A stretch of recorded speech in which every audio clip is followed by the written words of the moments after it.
നമസ്കാരം. ദിയാസ് കിച്ചൻ റൂമിലേക്ക് എല്ലാവർക്കും സ്വാഗതം. ഒരു പ്രിപ്പറേഷനും ആവശ്യമില്ലാതെ വളരെ എളുപ്പത്തിലും അതുപോലെ തന്നെ ഹെൽത്തി ആയിട്ടുള്ള ഓട്സും ബനാനയും വെച്ചിട്ടുള്ള ഒരു ബ്രേക്ക്ഫാസ്റ്റ് റെസിപ്പി കണ്ടു നോക്കിയാലോ. അതിനായി മെയിനായിട്ട് ആവശ്യമുള്ള കാര്യങ്ങൾ എന്തൊക്കെയാണെന്ന് പറയാം. 250 ml കപ്പിൽ 1 കപ്പ് ഓട്സ് എടുത്തിട്ടുണ്ട്. ഇതിപ്പോൾ ഇൻസ്റ്റൻറ്റ് ഓട്സ് ആണ് എടുത്തേക്കുന്നത്. റോൾഡ് ഓട്സ് ആണെങ്കിൽ കുറച്ചുകൂടി നന്നായിരിക്കും. പിന്നെ ഒരു പഴം, റോബസ്റ്റ അല്ലെങ്കിൽ ചിക്കിറ്റ പഴമാണ് ഈ ഒരു റെസിപ്പിക്ക് ഏറ്റവും നല്ലത്. ഇത് കൂടാതെ തന്നെ ഒരു മുട്ടയും കൂടെ ആവശ്യമായിട്ടുണ്ട്. 1 കപ്പ് ഓട്സ് ആണ് എടുക്കുന്നുണ്ടെങ്കിൽ ഒരു റോബസ്റ്റ പഴവും ഒരു മുട്ടയും മതിയാവും. കൂടുതൽ ഓട്സ് എടുക്കുകയാണെന്നുണ്ടെങ്കിൽ, അതായത് ഇപ്പോൾ 2 കപ്പ് എടുക്കുകയാണെന്നുണ്ടെങ്കിൽ 2 മുട്ട യൂസ് ചെയ്യാം.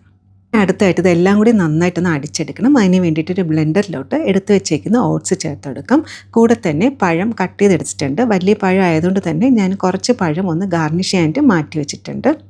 ഇതിൽ എടുക്കുന്ന പഴം നല്ല പഴുത്ത പഴമാണെങ്കിൽ കുറച്ചുകൂടി നന്നായിരിക്കും. ചെറിയൊരു മധുരം ഉണ്ടാവും. 1/2 കപ്പ് പാലും കൂടി ചേർത്തെടുക്കാം. പിന്നെ ഒരു മുട്ടയും കൂടി ചേർക്കാം.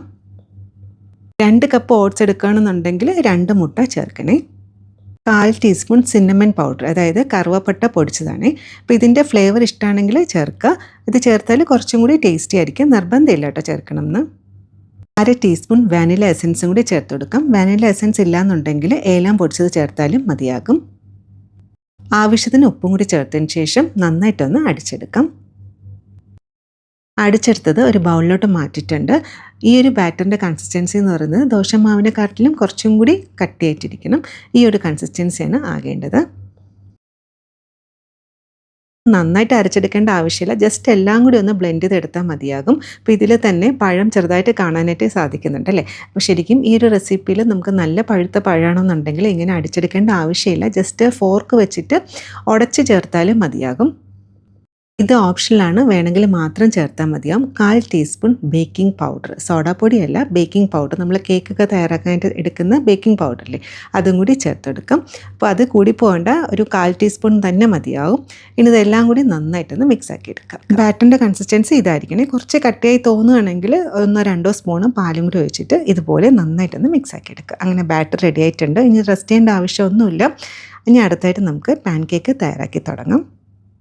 ഇനി അടുത്തായിട്ടൊരു നോൺ സ്റ്റിക്ക് പാൻ എടുക്കുക. അപ്പോൾ ഇതിൽ വേണമെന്നുണ്ടെങ്കിൽ ഓയിലോ ബട്ടറോ ഒന്ന് സ്പ്രെഡ് ചെയ്ത് കൊടുക്കുക. ഞാനിപ്പോൾ കുറച്ച് ബട്ടർ എടുക്കുന്നുണ്ട്. രണ്ടും ഇല്ലെങ്കിലും കുഴപ്പമില്ല കേട്ടോ. നോൺ സ്റ്റിക്ക് ആണെങ്കിൽ ഇതിൻ്റെ ആവശ്യമില്ല.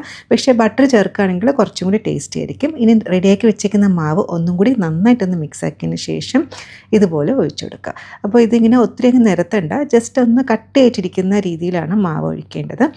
എന്നാലും നമുക്ക് നല്ല ഫ്ലഫി ആയിട്ടുള്ള ഒരു പാൻ കേക്ക് കിട്ടത്തുള്ളൂ. അപ്പോൾ ജസ്റ്റ് ഇതിങ്ങനെ ഒന്ന് നിരത്തിയാൽ മതി. ഒത്തിരി അങ്ങ് നിരത്തണ്ട. ഇതുപോലെ ബാറ്റർ ഒഴിക്കുന്ന സമയത്ത് പാൻ നന്നായിട്ട് ചൂടായിരിക്കണം. അതിനുശേഷം ഫ്ലെയിം ഒന്ന് മീഡിയത്തിലാക്കുക. ഇങ്ങനെ ബബിൾസ് വന്ന് തുടങ്ങുമ്പോൾ ലിഡ് വെച്ചൊന്ന് അടച്ചെടുക്കുക. അറൗണ്ട് 1 മിനിറ്റ് ആകുമ്പോഴത്തേക്ക് ലിഡ് ഓപ്പൺ ആക്കിയതിന് ശേഷം തിരിച്ചിട്ട് കൊടുക്കുക. ഇനി അടച്ചു വെക്കേണ്ട ആവശ്യമില്ല. അങ്ങനെ നമ്മുടെ ആദ്യത്തെ banana oats pan cake ready ആയിട്ടുണ്ട്. നല്ല സോഫ്റ്റാണ്, കാണുന്നുണ്ടോ. ഇതുപോലെ ബാക്കിയും കൂടി ഒന്ന് തയ്യാറാക്കിയെടുക്കാം. അടുത്തത് തയ്യാറാക്കുന്നതിന് മുന്നേ ബട്ടർ ഒഴിക്കുക. അതിനുശേഷം ബാറ്റർ നന്നായിട്ടൊന്ന് മിക്സ് ആക്കിയിട്ട് മറന്നു പോകരുത്. ഇതുപോലെ തന്നെ നമുക്ക് വേഗം തയ്യാറാക്കിയെടുക്കാം. ഈ ഒരു അളവിൽ ഒരു 6 കുട്ടി പാൻ കേക്ക്സ് തയ്യാറാക്കിയെടുക്കാൻ പറ്റും. ഇത് കുട്ടികൾക്ക് വളരെയേറെ ഇഷ്ടപ്പെടും. കുട്ടികൾക്ക് മാത്രമല്ല, മുതിർന്നവർക്കും ഇഷ്ടപ്പെടും. ഇത് വളരെ ഹെൽത്തി ആയിട്ടുള്ളൊരു പാൻ കേക്കാണ്. ഇതിൽ നമ്മൾ അധികം മധുരമൊന്നും ചേർക്കുന്നില്ല. ഇനി ഇത് സെർവ് ചെയ്യുന്ന രീതിയും കൂടെ കാണിച്ചു തരാം. കുറച്ച് ബ്ലൂബെറിയും നേരത്തെ ബാക്കി വെച്ചിരുന്ന പഴം സ്ലൈസ് ചെയ്ത് വെച്ചിട്ടുണ്ട്. അപ്പോൾ ആദ്യമേ തന്നെ നമുക്ക് ഈ പഴം ഇതുപോലെ ഒന്ന് ഡെക്കറേറ്റ് ചെയ്തെടുക്കാം. അപ്പോൾ ഇതിൽ വേണമെങ്കിൽ ഞാനിപ്പോൾ പഴം എടുത്തിട്ടുണ്ട്. പഴത്തിന് പകരം വേണമെങ്കിൽ സ്ട്രോബെറി ചേർക്കാം, ബ്ലൂബെറി ചേർക്കാം, ബ്ലാക്ക്ബെറി ചേർക്കാം. ബെറീസൊക്കെ വെച്ചിട്ട് ചെയ്യുകയാണെങ്കിൽ കുറച്ചും കൂടി ഒരു കളർഫുള്ളായിരിക്കും. ഇതിൻ്റെ മുകളിലോട്ട് ചെറിയ സ്പൂണ് ഗ്രീക്ക് യോഗർട്ട് അല്ലെങ്കിൽ സാധാരണ യോഗർട്ട് ആണെങ്കിലും കുഴപ്പമില്ല, ഹണി, തേൻ ഇതുപോലെ ഒന്ന് ഒഴിച്ചു കൊടുക്കുന്നുണ്ട്. ഇതിൻ്റെ കൂടെ ഓറഞ്ച് ജ്യൂസാണ് സെർവ് ചെയ്യുന്നത്. അപ്പോൾ ഇന്നത്തേത് ഒരു കംപ്ലീറ്റ് കോണ്ടിനെൻ്റൽ ബ്രേക്ക്ഫാസ്റ്റാണ്. വല്ലപ്പോഴും ഇതുപോലത്തേക്ക് നമുക്ക് ബ്രേക്ക്ഫാസ്റ്റ് ട്രൈ ചെയ്യാം അല്ലേ. ഒരു കോണ്ടിനെൻ്റൽ ബ്രേക്ക്ഫാസ്റ്റ് ആയതുകൊണ്ട് തന്നെ നൈഫും ഫോർക്കും യൂസ് ചെയ്യാം.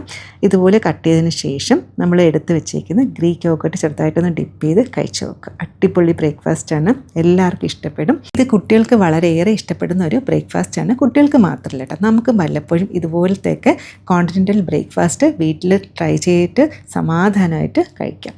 അപ്പോൾ ഇന്നത്തെ റെസിപ്പി എല്ലാവർക്കും ഇഷ്ടപ്പെട്ടാണെന്ന് വിചാരിക്കുന്നു. ഇതിൽ ചേർത്ത എല്ലാ കാര്യങ്ങളും നമ്മുടെ വീട്ടിൽ എപ്പോഴും അവൈലബിൾ ആയിട്ടുള്ള കാര്യങ്ങളാണ്. അതുപോലെ തന്നെ ഹെൽത്തിയാണ്, പെട്ടെന്ന് തയ്യാറാക്കാൻ പറ്റുന്ന റെസിപ്പിയാണ്. എപ്പോഴും സന്തോഷമായിട്ടിരിക്കാനായിട്ട് ശ്രമിക്കുക. ഇതുപോലെ വേറെ റെസിപ്പി ആയിട്ട് കാണാം. Thank you.